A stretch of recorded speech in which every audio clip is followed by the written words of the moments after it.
تعالوا بقى النهارده نعمل مع بعض صينيه جلاش كده باللبن، بس طعمها جميل جدا هيعجبك ان شاء الله. اول حاجه عندي هنا الصينيه انا دهنتها كده سمنه.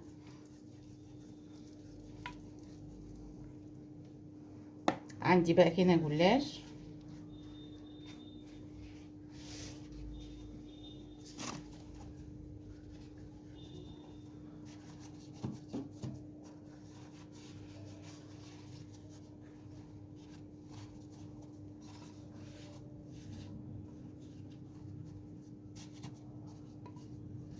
طبعا ممكن تكون معاكي مقطعه مش مشكله كده.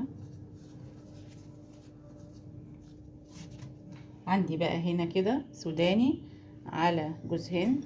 هبدأ كده احط الحشوة،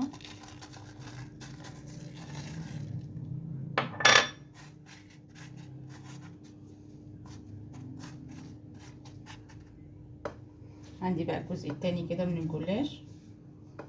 طبعا انا هحط السمنة في الاخر خالص.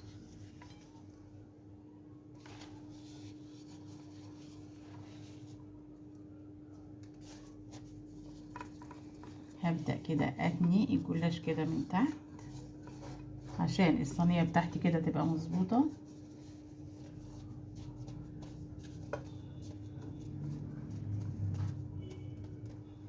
هبدأ كده اقطعها. بسم الله.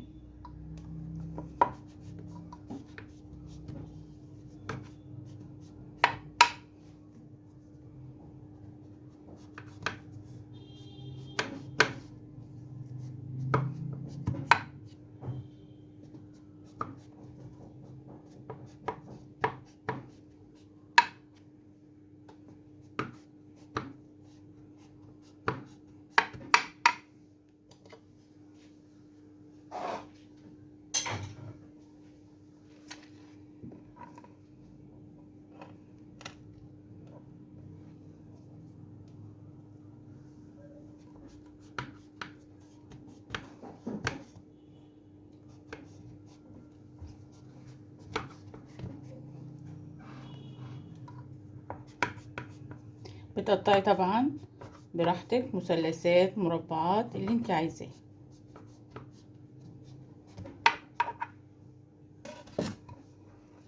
كده عندي كوباية سمنة،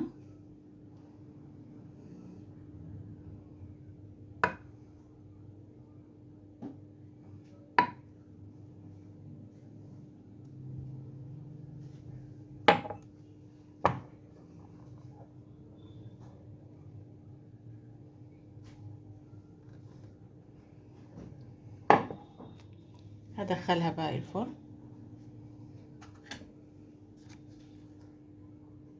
حلو بقى يا حبايبي، كده معايا كوبايه لبن هضربها في الخلاط عشان السكر بتاعي يدوب. وانا حاطه بقى الجلاش في الفرن بيستوي. هضرب كده اللبن ونرجع اطلع الجلاش ونحط اللبن على الجلاش. الجلاش بقى انا طلعته كده من الفرن. عندي بقى كوبايه اللبن ضربتها في الخلاط مع السكر، تقلت معايا شويه. هبدا كده. طبعا عندي الجلاش سخن.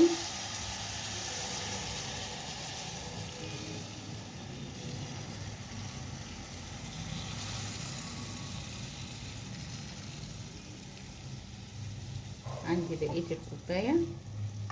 طبعا السكر ما بقتش كوبايه، بقى كوبايه وربع. حط كده.